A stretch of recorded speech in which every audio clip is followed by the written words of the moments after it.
दोस्तों, आज मैं आपको बहुत ही प्यारी सी एक इमोशनल लव स्टोरी सुनाने जा रही हूँ।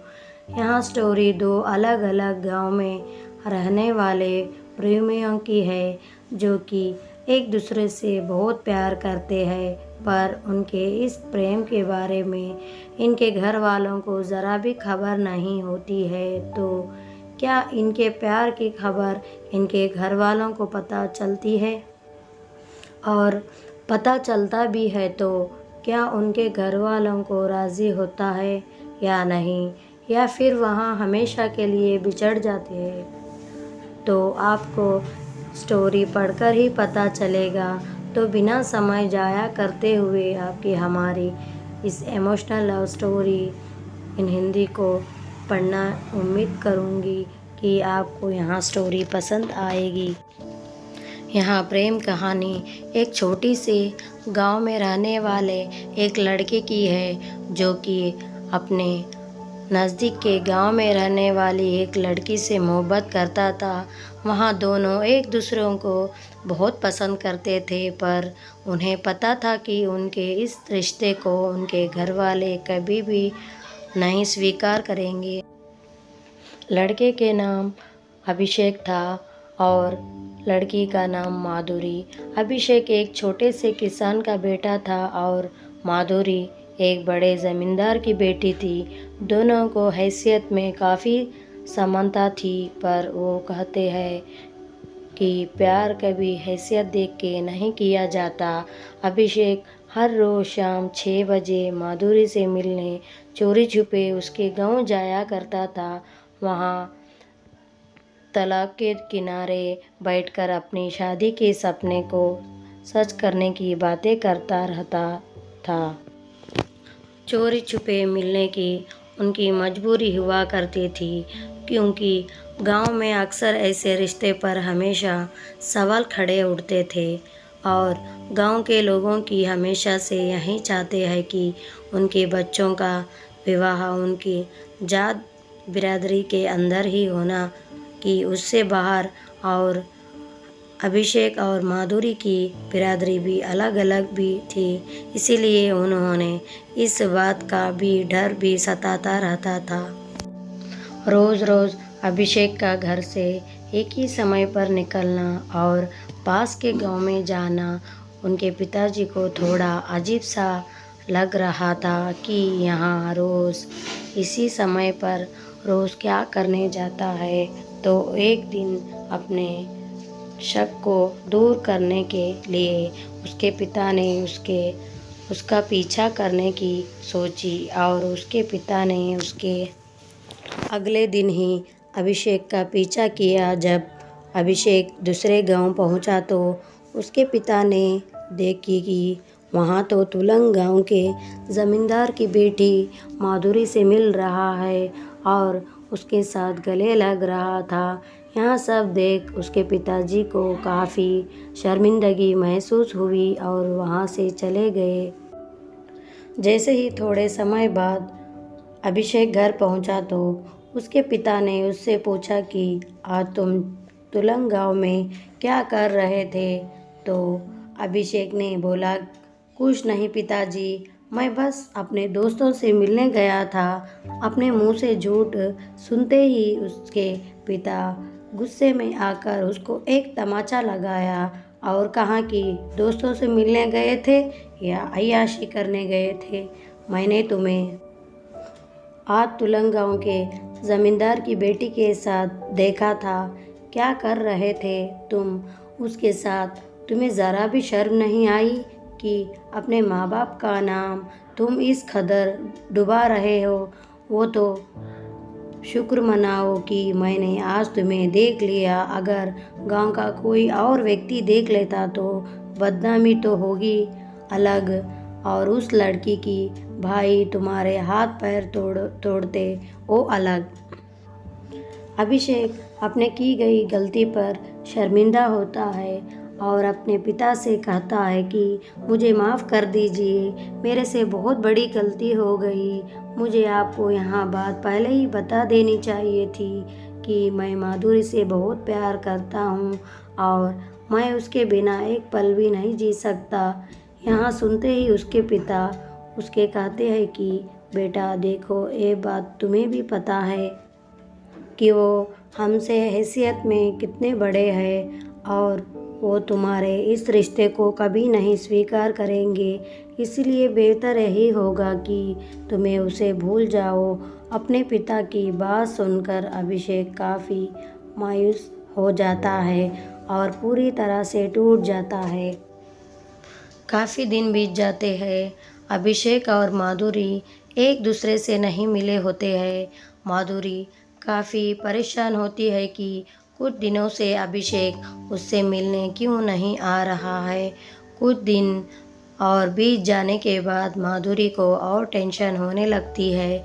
इसलिए बात की जड़ तक पहुंचने के लिए वहां अभिषेक के गांव की तरफ अभिषेक से मिलने के लिए निकल लेती है।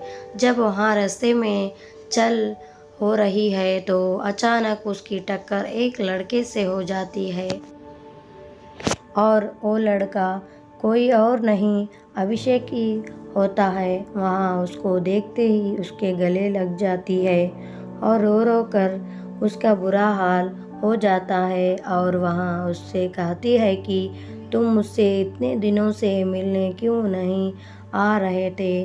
पता है मैं कितना परेशान हो रही थी कि कहीं तुम्हें कुछ हो तो नहीं गया, पर शुक्र है कि तुम ठीक हो।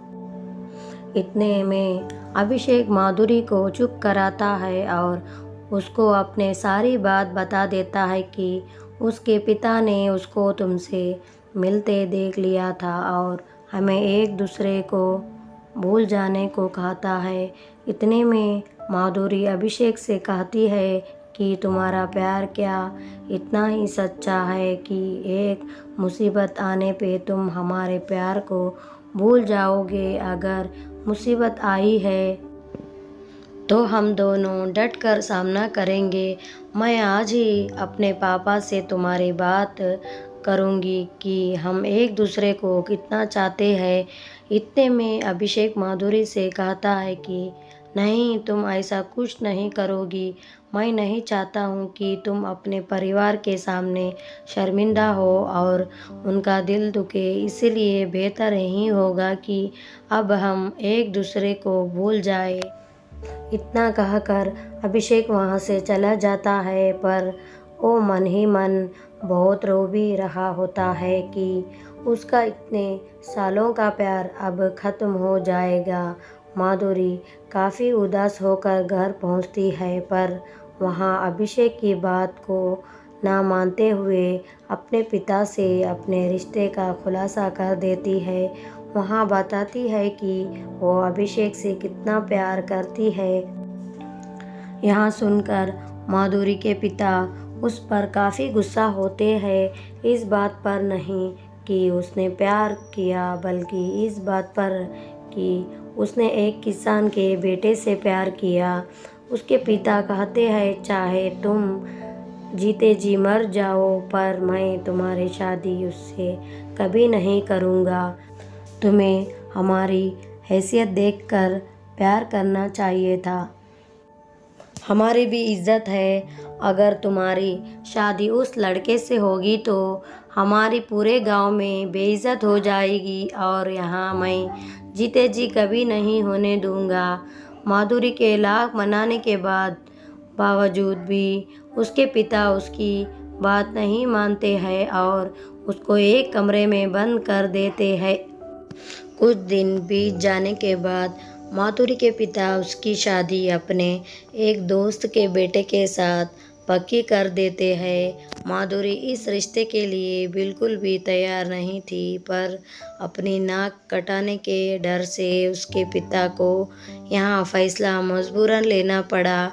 माधुरी की शादी की खबर सुनकर अभिषेक को एक झटका लग गया था और वह काफ़ी दुखी हो गया था। माधुरी की शादी को होने में सिर्फ 2 दिन रह गए थे। माधुरी पूरी तरह से टूट चुकी थी, पर माधुरी को ये ज़रूर पता था कि अभिषेक के दिल में अभी भी उसके लिए प्यार जिंदा है। उसके अगले दिन ही माधुरी ने ठाना कि अगर मैं जीऊँगी तो अभिषेक के साथ ही और मरूंगी भी तो अभिषेक के साथ ही। और इसी इरादे के साथ वहाँ अपने कमरे की खिड़की से भाग गई और सीधा अभिषेक के पास जा पहुँची। जब वहाँ अभिषेक के पास पहुँची तो अभिषेक उसे देखकर बहुत खुश हो गया और वहाँ एक दूसरे को देखते ही देखते गले लग गए। फिर माधुरी ने उसे बताया कि वो सब कुछ छोड़कर उसके पास आ गई है। चाहे कैसे भी हालत हो, वो उसी के साथ जीना और मरना चाहती है। उसकी ये बातें सुनकर अभिषेक भी काफ़ी इमोशनल हो गया और उसने भी उसको जीने से लेकर मरने तक का साथ निभाने का वचन दिया। इतने में माधुरी के घर वाले देखते हैं कि माधुरी घर पर नहीं है, वहाँ घर से भाग गई है।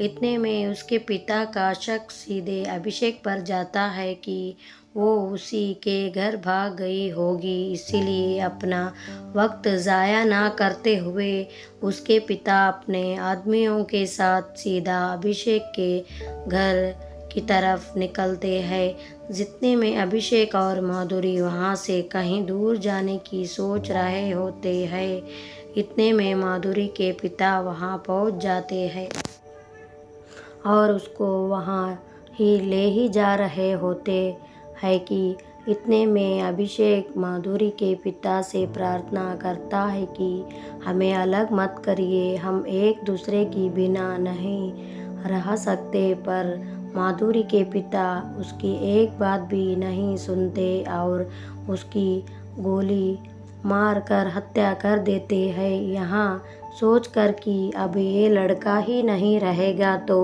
माधुरी भी अब कहीं नहीं जाएगी और उनकी गांव में बेइज्जत होने से भी बच जाएगी।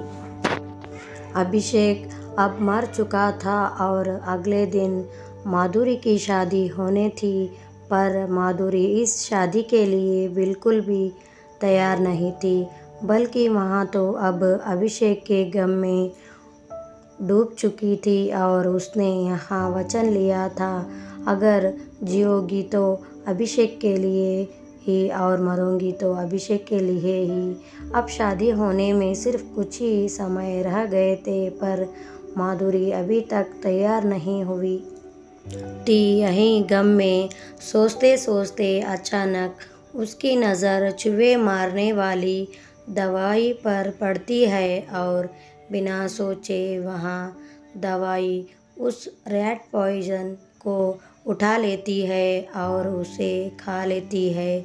यहाँ सोचकर कि अब जीते जी तो वहाँ उसकी ना हो सकी, पर अब मरकर तो उसकी हो सकती है। और उसके कुछ पल बाद ही माधुरी की मौत हो जाती है। तो दोस्तों, आशा है आपको यह स्टोरी बहुत अच्छी लगी होगी। अगर पसंद आई हो तो फेसबुक पर ज़रूर शेयर करें ताकि कोई और प्रेमी या प्रेमिका भी इस स्टोरी को पढ़ सके। वीडियो अच्छी लगी तो लाइक शेयर सब्सक्राइब कीजिए। धन्यवाद।